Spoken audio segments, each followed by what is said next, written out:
ولقد كرمنا بني آدم وحملناهم في البر والبحر ورزقناهم من الطيبات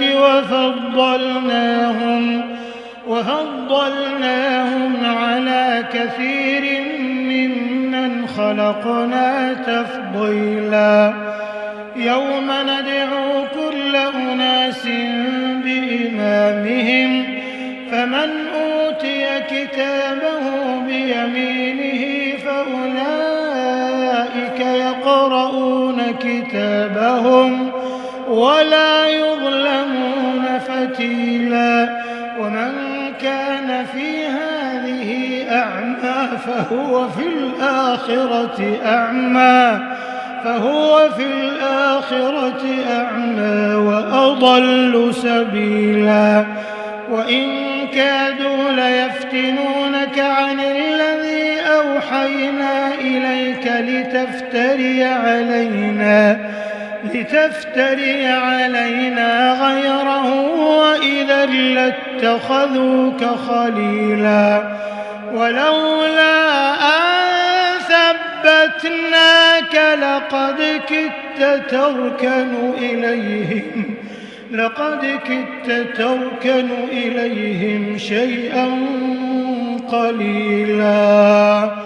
إذا لأذقناك ضعف الحياة وضعف الممات ثم لا تجد لك علينا نصيرا.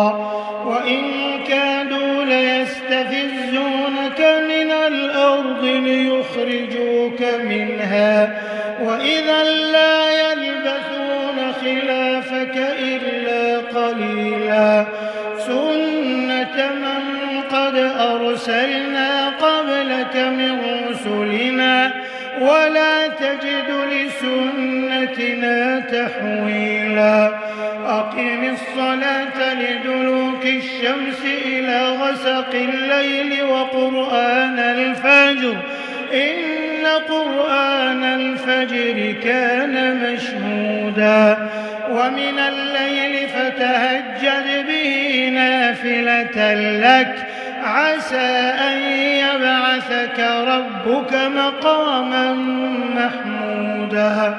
وقل رب أدخلني مدخل صدق وأخرجني مخرج صدق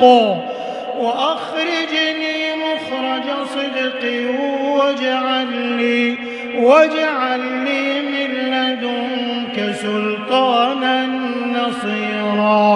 وقل جاء الحق وزهق الباطل إن الباطل كان زهوقا. وننزل من القرآن ما هو شفاء ورحمة للمؤمنين ولا يزيد الظالمين إلا خسارا.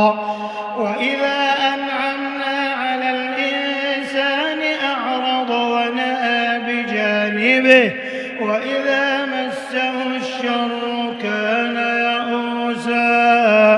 قل كل يعمل على شاكلته فربكم أعلم بما